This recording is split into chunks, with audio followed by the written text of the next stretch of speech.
Really? First of all, before we get this started, the amount of gratitude that I have for this city for beating the fucking Patriots in the Super Bowl.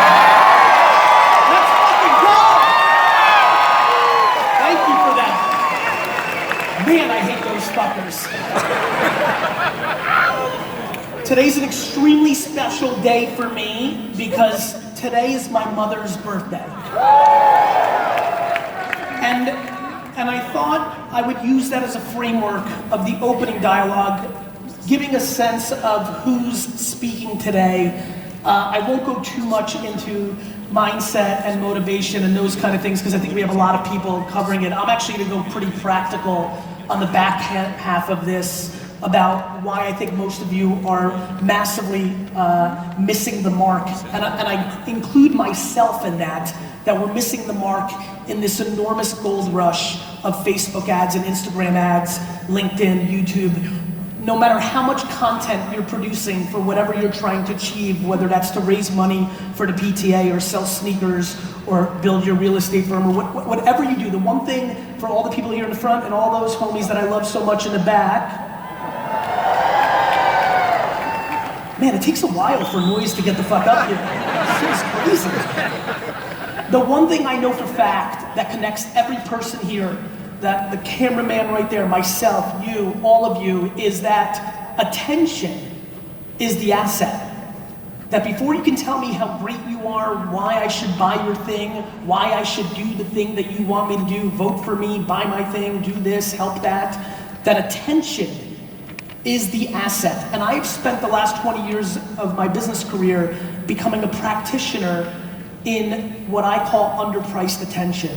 Whether it was email or websites or Google AdWords or YouTube or Facebook or Twitter, the reason I have the great luxury of standing up here, at least for the merit of what I've been able to accomplish in my professional career, is I've been able to execute within real estate that has been underpriced by the market.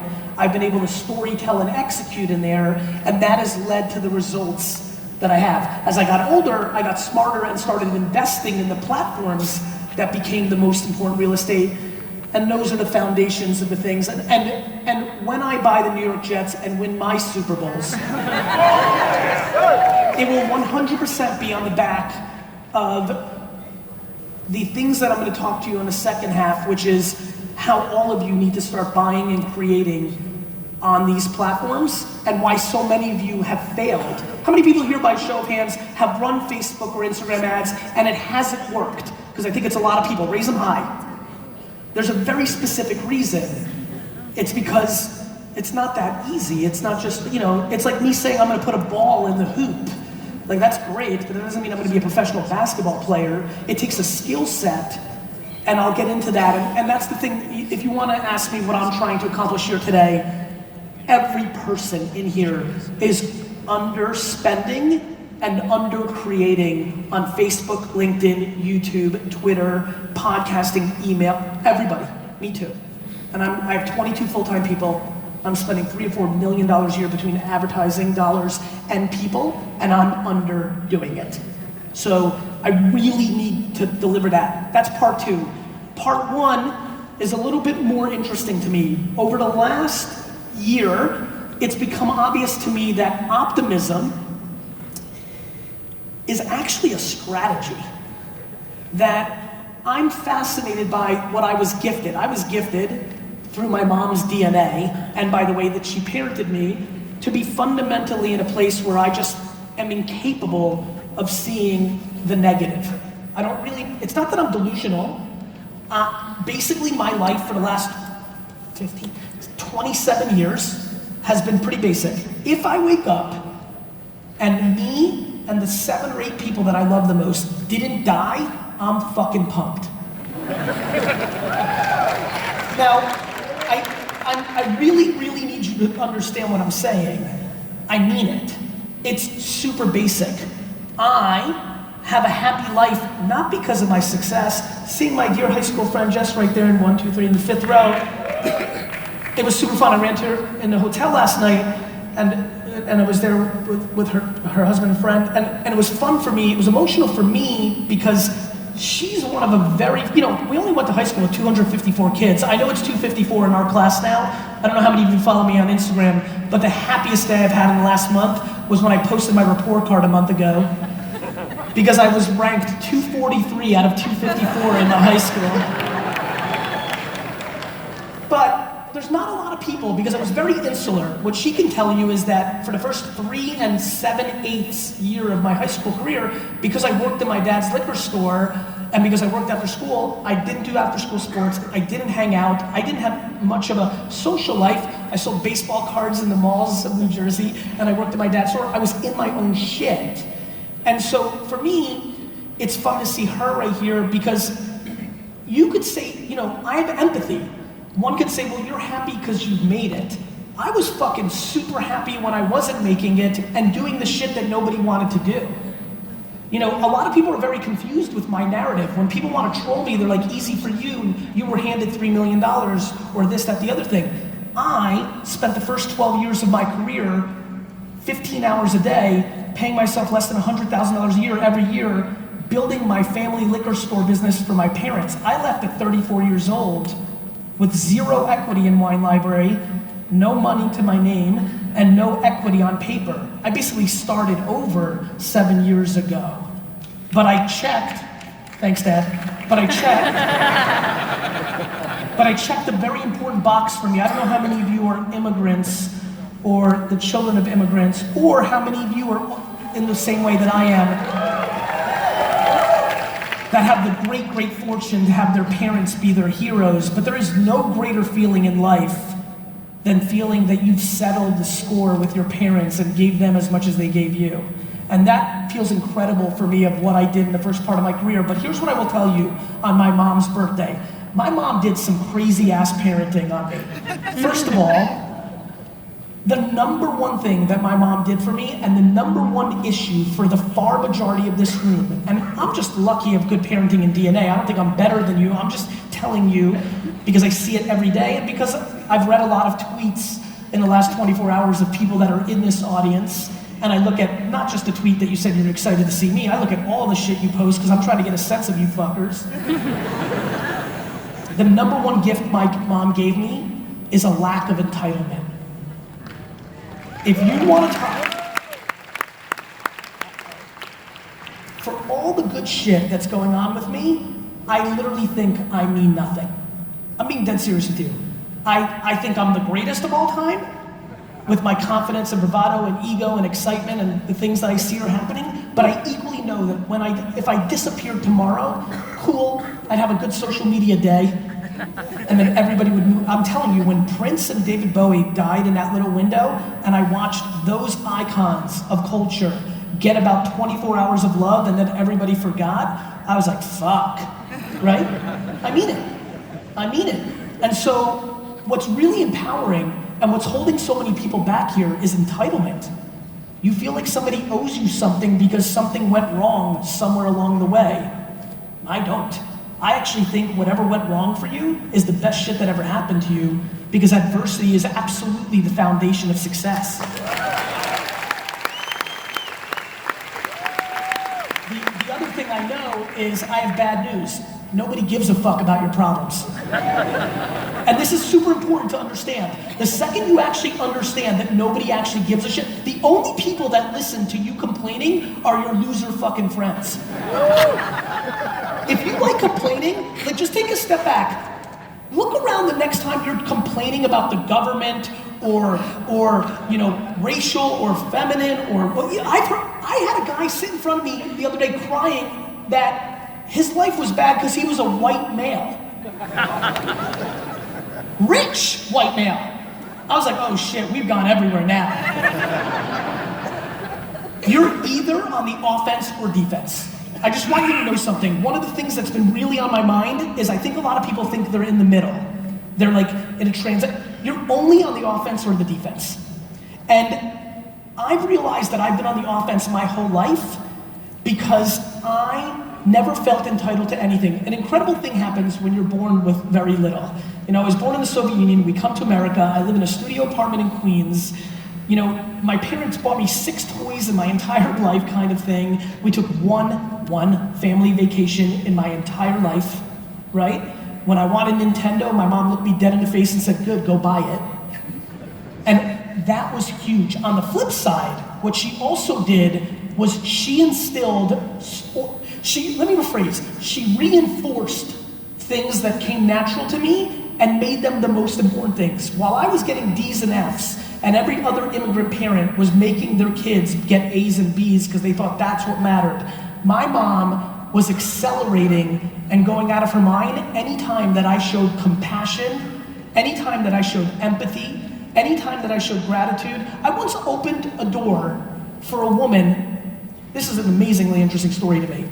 I remember after losing a Little League baseball game, which I'm extremely competitive, so basically if I lost in anything, from the ages of 5 to 13, I cried on the spot. Like some straight fucking real tears shit, right? So we had a devastating loss in the Little League baseball game that we lost. I mean, I remember we lost to the Cougars 3-2, those fucking...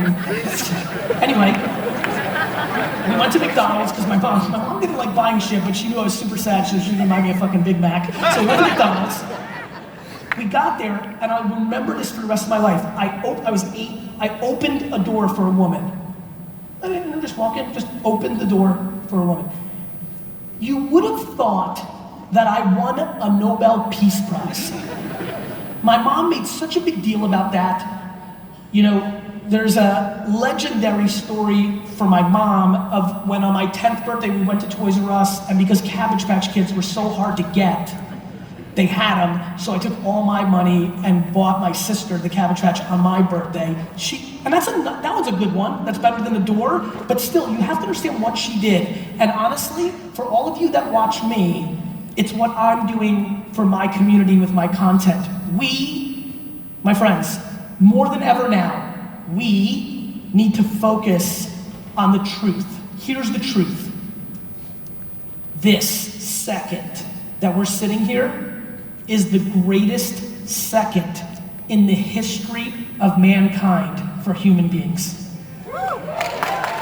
This is math. No matter what you have going on, your grandparents had it worse.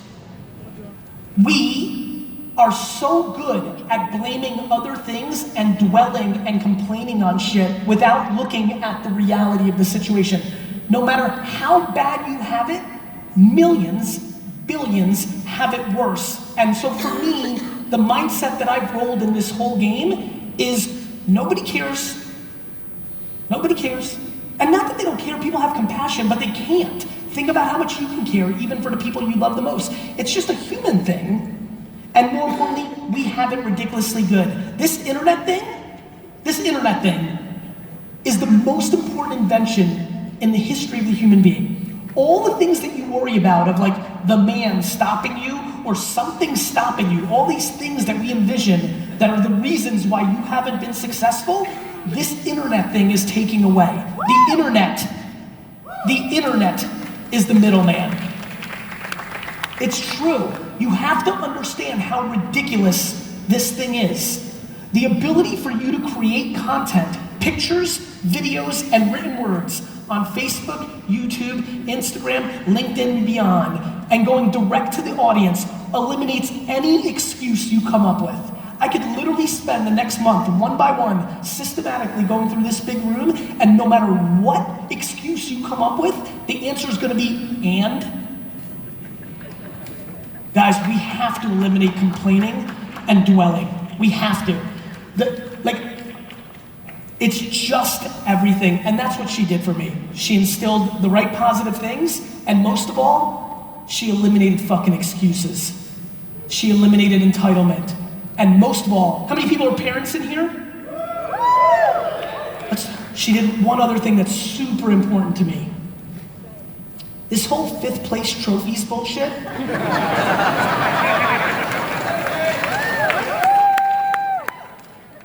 I have 2 kids, I get it. You love your kids so much, I get it. But what we have manifested into, we are such pieces of shit. What we have manifested into in overprotecting our kids and manipulating adversity and creating a world where there isn't winning and losing is the reason I hate when I hang out with like a 48 or 57-year-old homie and he'll be like, Gary, these fucking millennials. I'm like, you fucking raised the millennial, you dick. like all the 40, 50-year-olds, all of us 38, 40, every one of us 15-year-olds and up, we love shitting on these kids. They're soft, they're entitled. We made them entitled. Like, we have to get back to winning and losing. You have to stop coddling your kids. Of course, they are struggling. When you actually thought until the age of 14 that you won everything, when you lost, you're fucked.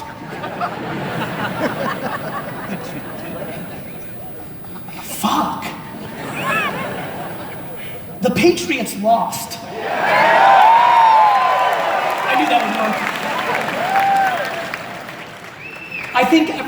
I genuinely believe, look, I'm gonna get very real with you. If you decided to spend money to come here for this lineup, entitlement is a big problem that you have in some shape or form. I'm being dead fucking serious. Not everybody, I don't know all of you, but I'm telling you right now that 80 to 90% of you, I'm being very, very frank, and I'm not razzing, I'm coming from an incredibly important place right now.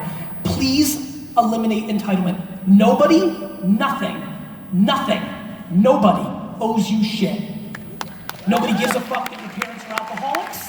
Nobody fucking cares that you were born to a tough family.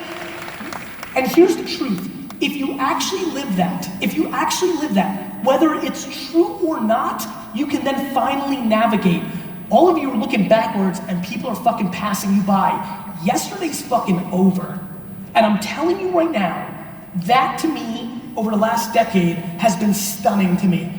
People's ability to dwell and think about circumstances that they had no control over, that are now dictating how they go forward, is fucking cancer.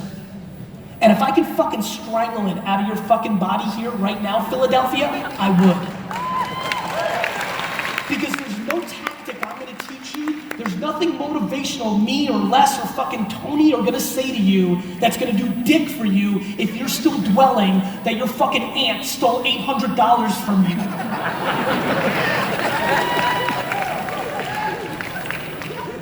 Right? Like people just, this woman laughing, I'm laughing too, like fucking, like people emailing Gary Vee, like I'd totally be crushing it, but my girlfriend cheated on me in 1985. I'm like, you're a fucking loser, dick. like what, while you guys were watching MTV? What the fuck's the matter with you?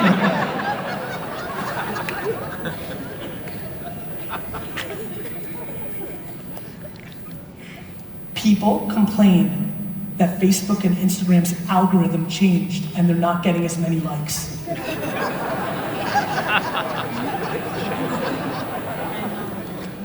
It's free. I get 1,000 emails and DMs a day from people who say to me, Gary Vee, Zucks fucked me. Instagram's, what the fuck is Instagram doing? They're killing me.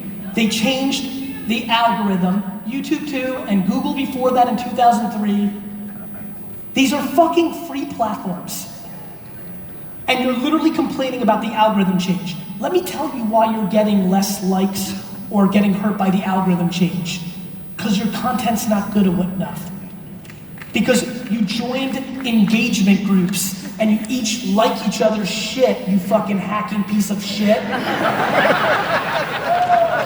Oh, there we go. Oh, you're mad at Instagram because you and a fucking bunch of Pakistani hackers decided to get into a group and like each other's shit, and now you're not getting as much engagement. Do you think fucking Zucks is an idiot? My friends, the lack of patience in the system right now is extraordinary. We have 22-year-old life coaches on Instagram.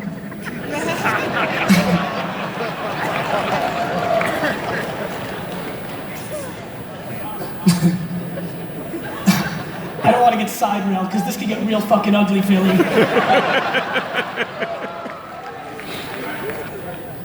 Do it! When I was 28 years old, 6 years out of school, a lot of Jess and I's friends first started getting Facebook because that's the time it started coming out. Because I worked every fucking minute, what she can tell you is literally basically we threw our caps in the air for graduation and I disappeared off the face of the fucking earth because I worked every fucking minute. This was the first time I reconnected with a bunch of my friends because here was Facebook and it was awesome. It was like digital, class reunion shit. It was amazing for a lot of us. We're part of that generation. As I connected with it, it was really interesting. In a very nice way, because we came from a really nice place, most of my high school friends basically, in some shape or form, 10 or 12 of them said, "Oh, you still work at your dad's liquor store?" And I remember that era super well because I'm really desperately trying to put patience on a pedestal as a good thing. Because it is a good thing. Because the game is long. And so many people here are walking around with insecurities and all their behavior of what they want is to just prove to somebody else that they've made it. Literally people buy dumb shit like Supreme bags so that they could look cool in front of their people. Literally people buy 7-bedroom homes. 7-bedroom, guys, nobody uses their 7-bedroom home. We live in 4 rooms, but it's status. They fucking lease cars to look the part. They wear clothes to look the part. They buy homes to look the part. All because they live their lives on defense. You live your life on defense because you worry about other people's points of view. The end. Back because Jess is here and it's just so fun because I get to use stories that freshman year of high school. Pretty interesting year, right? Because you gotta kind of reestablish your brand. Shit gets really gnarly freshman year of high school. While Jess was being super popular her freshman year of high school, let me tell you what I was doing. I was walking around the lunchroom trying to sell baseball cards to everybody sitting at a table. Not necessarily the move to make yourself the most popular person in a world where that's what matters. I'm telling you that story for one reason. Because of great parenting on my mom's birthday, she put me in a place very early on that there was only one voice in my game, my own. As a matter of fact, it's so scary to me how singular my own voice is. It doesn't mean that I don't listen to feedback. It doesn't mean that I'm delusional and I think I can get away with bad shit and it's all okay. It just means that I am incapable of valuing anybody else's opinion, including my mom's, my wife's, and my children's opinion about me over my own. It's super important. If you really listen to where I'm going with this talk, if you realized how much of the actions you do is to show your mom or your dad or your sibling or your spouse or somebody, show somebody else that you made it or you did it, it is remarkably scary how many people are dictated by somebody else's opinion. When you layer patience into it, it's good to have a chip on your shoulder. I've got a lot. But patience. Too many people struggle with being booed in the third quarter. Too many people. How many people under 30? You guys are still playing the fucking national anthem. Too many people rushing, taking shortcuts, doing dumb shit because they want to win in the first quarter. This is a long game, my friends. Sure, you can get hit by a bus. Great, I understand. For the far majority of us, this is a long game. And with the way medicine is going now, how many people here between 40 and 60? Raise your hands. This is where it gets real interesting for us. We're just gonna live a lot longer than we thought. I mean it. Like, how many people are 40 or 40 to 50, real quick? Do you remember how old you thought 40 to 50 was? You were like 26? When I first entered my dad's liquor store, my cousin Bobby was 30, I was 22. I thought he was old as shit. Now, sitting up here at 42, when I look at this little man here, how old are you, my man? 9? I feel 9 too. Like, literally, right? That's the crazy shit that they don't tell us. For all the 20 to 30-year-olds in here, what they don't tell you is you're gonna feel basically the same in 20 years. You're gonna have just as much fire, and there's plenty of 60-year-olds in here who have just as much fire. It actually doesn't change as much as you think, especially not here, right? Maybe you're a little slower, maybe the back, maybe some of that shit, but not here, not here. And the quicker you understand that, the quicker you won't look for a fast buck. Do you know many of my friends, my community, that when I post on Instagram, I mean, this is what, the hypocrisy, the fucking hypocrisy. Do you know how many times I watch shit? For all my talking, I'm a listener. I watch shit. Don't leave a comment on my Instagram and think I'm not watching. I posted something about patience a year ago, and everybody comes in, you know, a lot of keyboard warriors out there these days. Everybody loves to look the part on social media, but what are your fucking actions is what I'm interested in. So I'll post something about patience, and comments will come in and be like, yeah, Gary Vee, patience, this and that. Literally, it hit me because somebody had a funny username, and then that email had it, and I have a great memory, and I kind of look back. A kid who wrote a fucking manifesto of how I changed his life on imposing patience, right? How it was the greatest thing, and I taught him, and I'm the father he never had, which kind of pissed me off because I'm not that old, but is the same kid that 9 months later after that post sent me an email crying, asking me for help, asking to borrow money, which didn't bother me, but it speaks to the desperation because I don't know him, because he maxed all his credit cards out to buy Bitcoin, and Bitcoin went down. People are chasing. Do you know how many of my homies that I grew up with that were social media experts now say in their bio that they're cryptocurrency experts? Who are also real estate experts? People are fucking experts. People are chasing. The collective answers to this room are way more patience, take your entitlement and leave it in the fucking garbage. Nobody gives a fuck. Period. And the fundamental thing that really matters, nobody you've ever met has succeeded in building anything without working their fucking face off.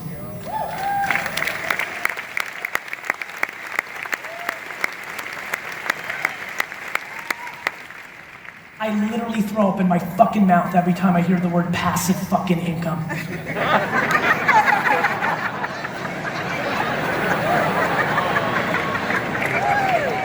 It's my truth. There's nothing fucking passive about income, my friends. There's no fucking system. You're not gonna be fucking smoking weed in a fucking island in Jamaica while other idiots are working for you, you fucking idiot.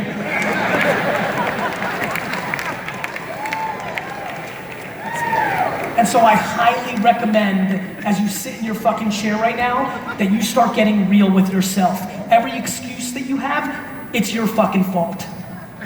Don't lend your aunt money, asshole. All right, that's my framework.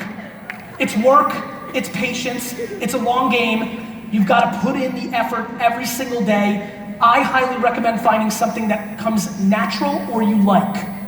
Too many people do shit they don't like for the money, to buy shit that doesn't matter. It's the most basic shit on earth. How many of you are so miserable right now, but if you made $30,000 less, if you could afford it, and all you have to do is sell your home and go live in an apartment?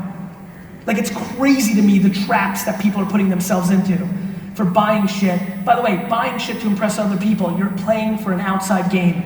Now let me tell you how I think you do it. That's the framework. Let's get to details.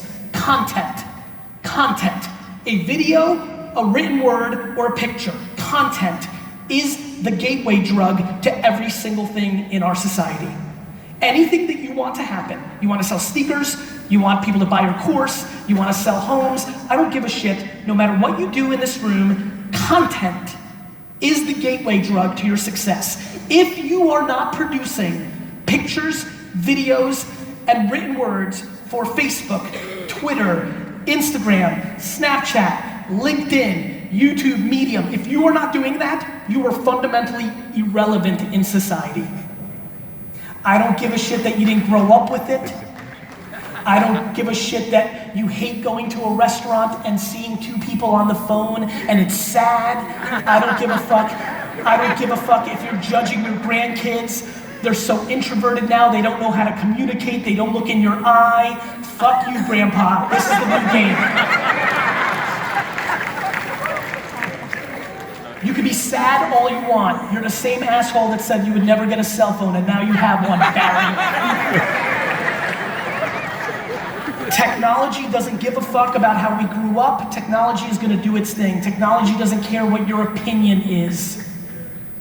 Too many people here have an opinion about society and then use that to dictate their business careers. That is the most insane shit of all time. Your romantic point of view on how it should be is the reason that you're not moving forward in your business career. You, in one side of your mouth, think that Facebook is ruining our democracy, and in the other side, don't think it works to sell your dumb shit. We have to take a collective step back here right now, Philly, and understand one thing. This is the remote control of our lives.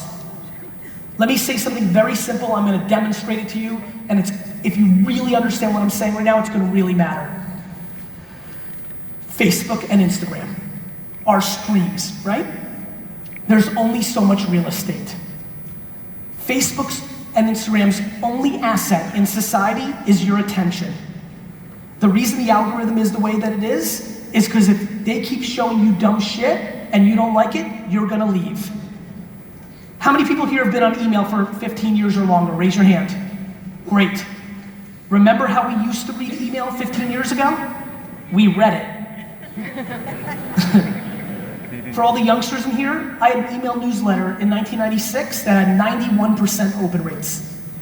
Everybody read it, everybody acted on it, I sold a lot of wine. But we just kept sending email, and so did everybody else, and you started to tune it out.